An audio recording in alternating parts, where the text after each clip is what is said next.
When I was young, I always thought that when I grew up, happiness was going to be a bigger emotion, a grander version of the happiness you feel as a kid. On the contrary, I also thought that sadness and struggles and pain and anger would be much more substantial as well. Who knew that the peak of the most intense emotions you will ever feel will happen on the rug of your parents' living room one midday afternoon, where the world's most intense battle of war, conflict, hatred, and resolution was going on simultaneously. It was in that moment you would be filled with something you could never get back.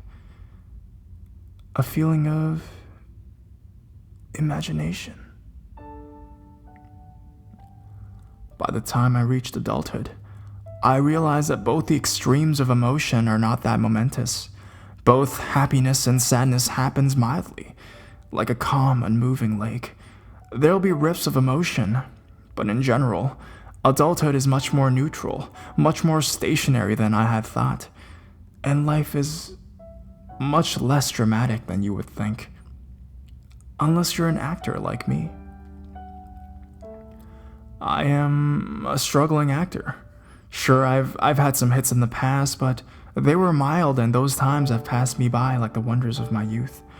And like me, my hits are largely overlooked now. I was nearing 35 and it feels like the days when I had hope was not my own life, but the life of another young man.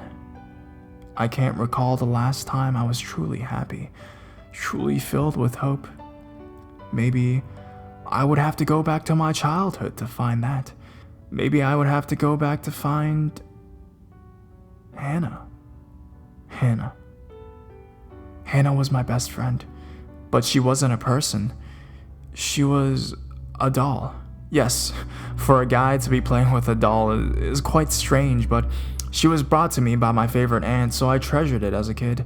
I promised to be friends with it forever and ever and ever. But for some reason, when I was 7, I left it hidden, locked up in our basement. I had forgotten why, maybe because I had outgrown it. Or I was afraid that it would become a target of ridicule. A third-grade boy playing with a doll, that was not cool.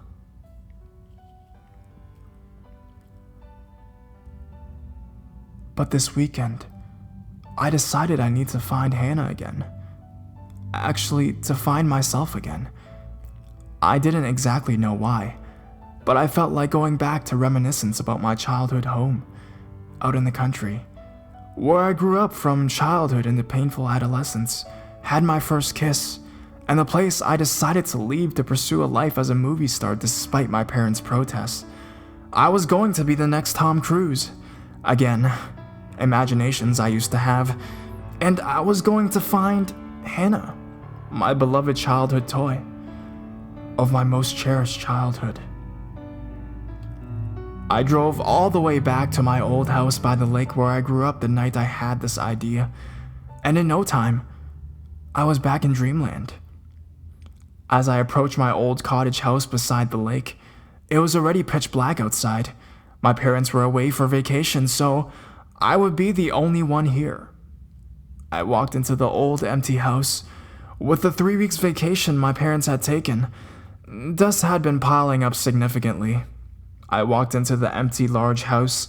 I tried turning on the light, but then I realized that I wasn't able to turn it on. Wires must be disconnected again. It always happens out here. I went into my trunk and got my flashlight. I shone it inside the dark, empty house and walked into the living room. The best thing to do now, set up a fire. The fireplace. So many memories. It was a time when I didn't have a care in the world, but sit on my dad's lap as he read me scary stories until I fell asleep. As I sat there and the fire started growing, the darkness of my living room became illuminated with a familiar texture. A sight I used to remember. A place that had me so comfortable. I sat there and scanned every photo we had hung tightly on the wall. Every memory associated with each frame drifting towards me like fine classical music. If only If only I could have stayed like that forever.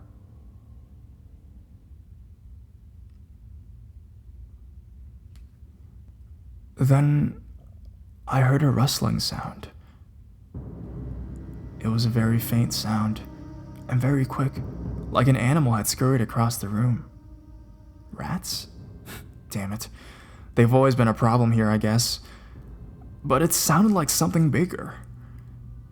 It sounded like something with substance.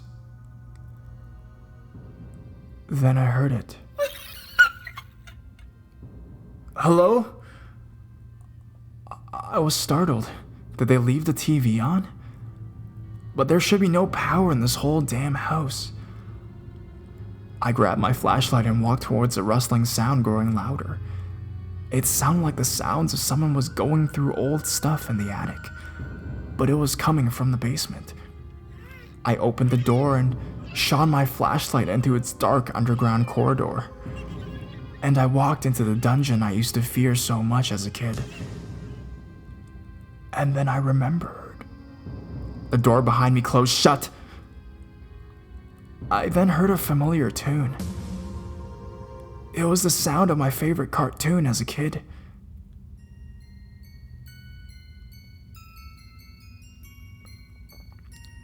Playing and playing, but only the first 30 seconds. An endless loop. I stood motionless in the steps leading down to the dungeon. I suddenly remember why Hannah had been exiled forever into the basement.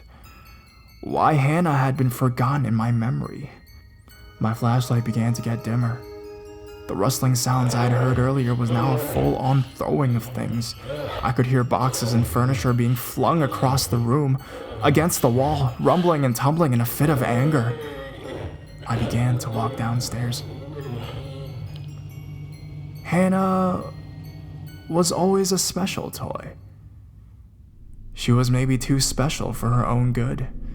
So my parents had decided that maybe it was better that I never saw her again. Hannah was locked in our basement for 30 years because one night while I woke up in the middle of the night to use the restroom, she spoke. She talked to me. She said she wanted to be my friend.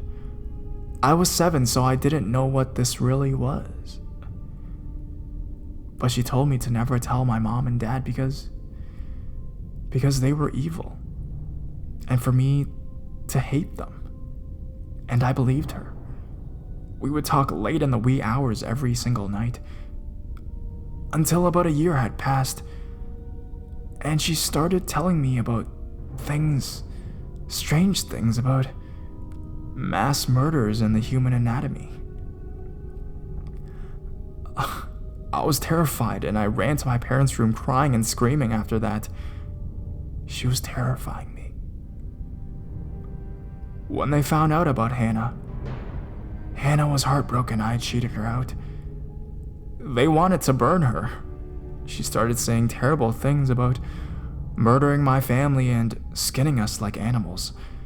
We tried every which way we could to get rid of her, but nothing worked. Eventually, we went to a Wiccan, who gave us a box that would temporarily trap this thing. She told us it was because my aunt had been practicing satanic rituals. Hannah was, in result, possessed by something. But now it seems that after 30 years, that box had finally been broken. I always thought that this was the product of my childhood, a fantasy created by my precious imagination. Maybe because the experience was so revealing and naked, my mind had simply suppressed it and made it unable to get out. Until now. But I guess sometimes childhood experiences are more truthful than your memory would like to believe. Hannah was the reason I was always afraid to go down into the basement. Because whenever she sensed that I was there, her energy would grow stronger. It was as if I was the prime ingredient of her evil. I remember the last time she said she would cut my throat when she was out. Now she was out. It was just me and her. She was my toy and I was hers. I walked down the final steps and made my turn into my basement. I shone my dim flashlight in front of me. The place was trashed, as if a very vengeful person had destroyed the place they hated the most. The dry walls were completely tarnished. There was red paint splattered everywhere. I shone my weak light across the wall to see what looked like words written there. 30 years of loneliness. 30 years of pain. My one, my only love. I thought I'd never see your face again.